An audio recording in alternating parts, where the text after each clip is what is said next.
आज से एक सीरीज स्टार्ट कर रहे हैं जिसमें इरोडोव के क्वेश्चन को थोड़ा ज़्यादा आसान भाषा में बताया जाएगा और थोड़ा ज़्यादा समझाया जाएगा ताकि 11th के स्टूडेंट भी इरोडोव के क्वेश्चन को बना सकें, फील कर सकें। चलिए फिर आज से डायनामिक्स स्टार्ट करते हैं और डायनामिक्स का जो फर्स्ट क्वेश्चन है उसको बनाते हैं। सबसे पहले मैं आपको क्वेश्चन को समझा देता हूँ। क्वेश्चंस जो है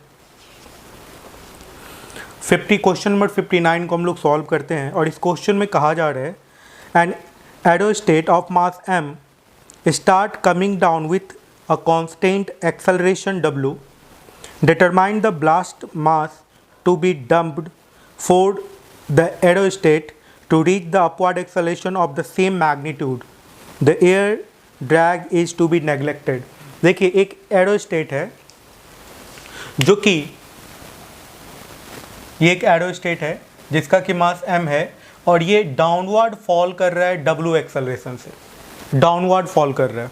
ओके, अब ये जब डाउनवर्ड फॉल कर रहा है w एक्सेलरेशन से, यदि मान लेते हैं कि इस पे ऊपर के डायरेक्शन में कोई फोर्स नहीं लग रहा होता तो ये g एक्सेलरेशन से फॉल करता।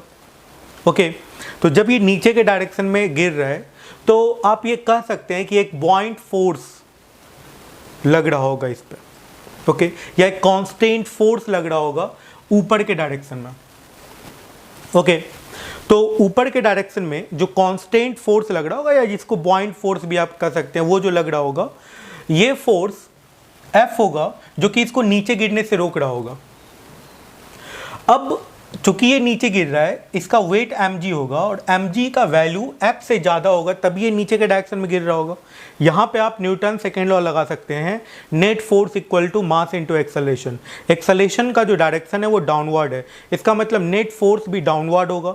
Net force downward force mg minus upward force F। ये जो F फोर्स है ये एक तरह का बॉइंट फोर्स होगा जो कि इसके वॉल्यूम पे डिपेंड कर रहा होगा। बॉइंट फोर्स आप समझ सकते हैं कि जैसे कोई भी ऑब्जेक्ट किसी फ्लूइड में जब रख दिया जाता है तो उसके वॉल्यूम के प्रोपोर्शनल एक बॉइंट फोर्स लगता है।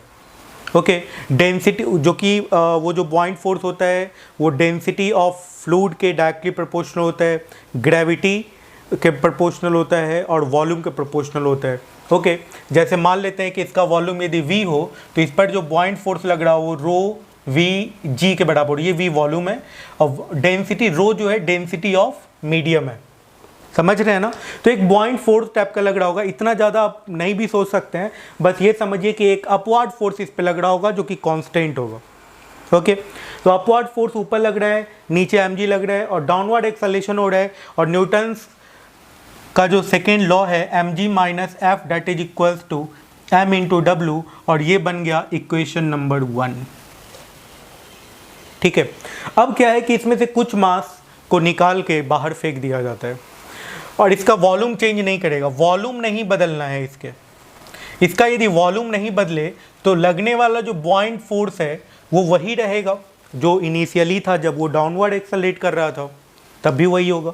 अब जरा समझिए, इस पे जो नीचे वेट जो लग रहा होगा, मान लेते कि कैपिटल M मास को इसमें से निकाल के बाहर फेंक दिया गया है, तो अब जो मास होगा M minus capital M into g, ये वेट हो जाएगा इसका। और अब इस केस में कहा जा रहा है कि अब इसका एक्सेलरेशन W ऊपर के डायरेक्शन में हो जाता है। फिर से न्यूटन का सेकेंड लॉ लगा दें और इक्वेशन को सॉल्व कर लें, क्वेश्चन बन जाएगा। तो क्या बन गया? Force upward force minus downward force m minus capital M into g and that will be equals to total mass into acceleration. तो ये हो गया m minus capital M into W,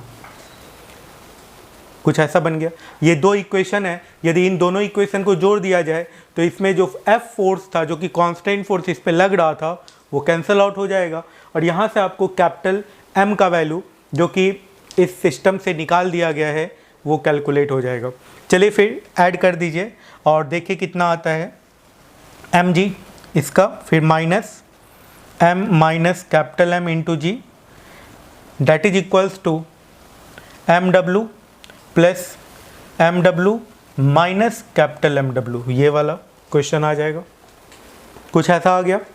अब यदि आप इसको सॉल्व करें तो यहाँ पे देखिए mg कट जाएगा, यहाँ पे बचेगा कैपिटल mg। ओके, और यहाँ से ये कैपिटल mg बच गया। यहाँ से क्या करें आप, m को इधर इस तरफ लेकर के आ जाएं, और इस तरफ जब आप लेके आ जाइएगा, m को जब आप इस तरफ लेके आ जाइएगा तो ये हो जाएगा 2mw, और ये हो जाएगा इधर mw। तो यहाँ से आपको कैपिटल M का वैल्यू मिल जाएगा बहुत आसानी से। और कैपिटल M का वैल्यू कितने के बराबर आ जाएगा, यहाँ से देखिए कैपिटल M का वैल्यू कितने के बराबर आ जाएगा, 2mw by capital M g plus w। This is the value of capital M, जो कि इस सिस्टम से निकाल दिया गया है, कैलकुलेट हो गया है। चलिए फिर नेक्स्ट क्वेश्चन में चलते हैं और सॉल्व करते हैं उसको। Thank you.